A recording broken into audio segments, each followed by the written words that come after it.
This video is for educational purposes only and not financial advice. किसी भी investment decision लेने से पहले अपने फाइनेंशियल एडवाइजर से सलाह लेना जरूरी है। नमस्ते दोस्तों, मैं हूं विक्रम और आप देख रहे हैं मार्केट टॉक्स विद विक्रम, जहां हम मार्केट की बात करते हैं लेकिन हमेशा समझदारी के साथ।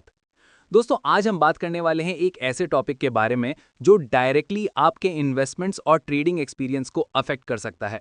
हाँ, मैं बात कर रहा हूं एल्गो ट्रेडिंग फ्रेमवर्क और रिटेल इन्वेस्टर्स के लिए नए रूल्स के इम्प्लीमेंटेशन के अपडेट्स की। आज के वीडियो में हम देखेंगे कि सेबी ने टाइमलाइन कैसे एडजस्ट किया है, ब्रोकर्स के लिए क्या नई रिस्पॉन्सिबिलिटीज हैं और रिटेल इन्वेस्टर्स के लिए कौन से सेफगार्ड्स इंट्रोड्यूस किए गए हैं। लेकिन एक बात याद रखिए, आज के डिस्कशन में हम हर चीज डिटेल में कवर करेंगे, प्रैक्टिकल कॉन्टेक्स्ट के साथ, जिससे आपको मार्केट और ट्रेडिंग के लेटेस्ट फ्रेमवर्क को समझने में हेल्प मिले। तो वीडियो को लास्ट तक जरूर देखिए, क्योंकि ये इन्फॉर्मेशन आपके लिए काफी रेलेवेंट और यूजफुल हो सकती है। अगर आप स्टॉक मार्केट में नए हैं या अभी भी कंफ्यूज्ड हैं कि शुरुआत कहां से करें, तो मेरी special learn stock market zero to hero series जरूर देखें। लिंक डिस्क्रिप्शन में दिया गया है। बिगनर्स के लिए ये सीरीज बहुत ही यूजफुल साबित होगी। और अगर आप नए व्यूअर हैं तो चैनल को सब्सक्राइब करना मत भूलना। यहां आपको हर दिन मिलता है प्री मार्केट एंड मार्केट से जुड़ी हर बड़ी अपडेट का एक डिटेल्ड एनालिसिस, जो किसी भी ट्रेडर या इन्वेस्टर के लिए वैल्यूएबल हो सकता है। सेबी ने अब एल्गो ट्रेडिंग फ्रेमवर्क का रोल आउट टाइमलाइन एक्सटेंड कर दिया है। और हाँ, ये स्पेसिफिकली रिटेल इन्वेस्टर्स के लिए है, मतलब आपको ज्यादा टेंशन लेने की जरूरत नहीं है फिलहाल। देखिए, जो भी ब्रोकर्स हैं ना, उनको सिस्टम में काफी चेंजेस करने पड़ रहे हैं रीसेंट क्लैरिफिकेशंस और मॉडिफिकेशंस के बेसिस पे, जो एक्सचेंजेस ने दिए हैं उसके हिसाब से। अब आप सोच रहे होंगे ये चेंजेस क्या हैं। बेसिकली एल्गो ट्रेडिंग का सेटअप कॉम्प्लेक्स होता है और हर ब्रोकर का आईटी इंफ्रास्ट्रक्चर अलग है, इसलिए सबको सेम स्पीड से रेडी होना मुश्किल है। इसलिए सेबी ने बोला थोड़ा पेशेंस रखिए, टाइमलाइन एक्सटेंड कर देते हैं। और हाँ, ब्रोकर्स के लिए एक ग्लाइड पाथ भी सेट कर दिया है, मतलब एक ग्रेजुअल अप्रोच जिससे वो इजीली सिस्टम अपडेट कर सकें, बिना रश के और बिना गलती के।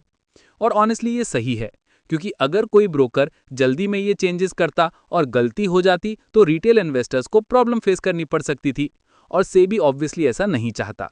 सो ओवरऑल मार्केट को इम्पैक्ट कम होगा और ट्रांजिशन स्मूथ होगा। थोड़ा वेट करना पड़ेगा, लेकिन लॉन्ग टर्म में सबके लिए बेटर है। देखिए, सेबी ने अब अपनी फ्रेमवर्क का टाइमलाइन फिर से एक्सटेंड कर दिया है, स्पेसिफिकली जो safer participation of retail investors in algo trading के लिए है। मतलब रिटेल इन्वेस्टर्स के लिए सेफ एनवायरनमेंट क्रिएट करना ही मेन फोकस है। अभी जो सर्कुलर 30 सितंबर को आया, उसके हिसाब से ब्रोकर्स को और टाइम मिल गया है कंप्लाई करने के लिए, मतलब सिस्टम चेंजेस प्रॉपर्ली इंप्लीमेंट कर सकें बिना जल्दबाजी के। ओरिजिनली ये फ्रेमवर्क अगस्त 1, 2025 से अप्लाई होने वाला था, लेकिन फिर फर्स्ट डेफर कर दिया अक्टूबर 1, 2025 तक। और अब फाइनली सेबी ने फेज्ड ग्लाइड पाथ दिया है, क्योंकि ब्रोकर्स और एल्गो वेंडर्स ने एक्स्ट्रा टाइम मांगा था सिस्टम रिलेटेड चेंजेस के लिए। ये चेंजेस बेसिकली क्लैरिफिकेशंस पे बेस्ड हैं, जो स्टॉक एक्सचेंजेस ने सितंबर में इशू किए थे। मतलब हर चीज को ठीक से एडजस्ट करने का टाइम मिल रहा है। सेबी ने सर्कुलर में बोला, फ्रेमवर्क को स्मूथली इंप्लीमेंट करने के लिए सेबी एक्सचेंजेस, ब्रोकर एसोसिएशंस और एल्गो वेंडर्स के साथ कंटिन्यूअसली एंगेज कर रहा है। मतलब सिंपल वर्ड्स में, कोई भी सडन पुश नहीं हो रहा, सब कोऑर्डिनेशन में हो रहा है। डिस्कशन में यह भी सामने आया कि मेजॉरिटी ऑफ स्टॉक ब्रोकर्स को अपने सिस्टम्स में रिक्वायर्ड चेंजेस करने के लिए और टाइम चाहिए, क्योंकि ये चेंजेस बेस्ड हैं क्लैरिफिकेशंस और मॉडिफिकेशंस पे, जो ऑपरेशनल मोडालिटीज में स्पेसिफाई किए गए हैं। मतलब हर ब्रोकर का सिस्टम अलग है, प्रोसेस अलग है और थोड़ा कॉम्प्लेक्स भी है, इसलिए जल्दी में सब कुछ करवाना पॉसिबल नहीं है। और सेबी ने ये देखा, समझा और अकॉर्डिंगली फेज्ड अप्रोच डिसाइड किया। अब नई माइलस्टोन्स के हिसाब से देखिए, स्टॉक ब्रोकर्स को अक्टूबर 31, 2025 तक कम से कम एक रिटेल एल्गो स्ट्रैटेजी का रजिस्ट्रेशन एपीआई के थ्रू अप्लाई करना जरूरी है, और फिर नवंबर 30, 2025 तक रिटेल एल्गो प्रोडक्ट्स का रजिस्ट्रेशन और कुछ सिलेक्टेड स्ट्रैटेजीज का रजिस्ट्रेशन कंप्लीट करना होगा, मतलब सब ठीक से रेडी हो जाएं। उसके बाद जनवरी 3, 2026 तक ब्रोकर्स को कम से कम एक full fledged mock trading session में पार्टिसिपेट करना मैंडेटरी है, मतलब प्रैक्टिस के बिना लाइव नहीं जा सकते। और अगर कोई ब्रोकर इन डेडलाइंस को मीट नहीं करता, तो जनवरी 5, 2026 से उन्हें नए रिटेल क्लाइंट्स के ऑनबोर्डिंग के लिए एपीआई बेस्ड एल्गो ट्रेडिंग में पार्टिसिपेट करना अलाउ नहीं होगा। ये थोड़ा स्ट्रिक्ट लग सकता है, लेकिन सेफ्टी और कंप्लायंस के लिए जरूरी है। और फाइनली अप्रैल 1, 2026 से पूरा फ्रेमवर्क साथ में डिटेल्ड ऑपरेशनल स्टैंडर्ड्स के साथ सब ब्रोकर्स के लिए एप्लीकेबल होगा। मतलब कोई भी ब्रोकर नहीं बचेगा जो इसके अंडर ना आए। फुल कंप्लायंस मैंडेटरी है। सर्कुलर में यह भी कहा गया है कि अगर कोई ब्रोकर अक्टूबर 1, 2025 से लाइव नहीं हो पा रहा है तो सितंबर 30, 2025 के एग्जिस्टिंग क्लाइंट्स का डेटा एक्सचेंजेस को प्रोवाइड करना जरूरी है, बेसिकली ट्रांसपेरेंसी और रिकॉर्ड कीपिंग मेंटेन करने के लिए। और फिर फरवरी 4, 2025 के सर्कुलर में स्पेसिफाई किए गए एल्गो फ्रेमवर्क के साथ सारे इंप्लीमेंटेशन स्टैंडर्ड्स और डिटेल्ड ऑपरेशनल मोडालिटीज अप्रैल 1, 2026 से अप्लाई होंगे। मतलब फाइनली सब ब्रोकर्स यूनिफॉर्म फ्रेमवर्क के अंडर काम करेंगे। देखिए, ये नॉर्म्स बेसिकली रिटेल इन्वेस्टर्स के लिए सेफगार्ड्स इंश्योर करने के लिए हैं।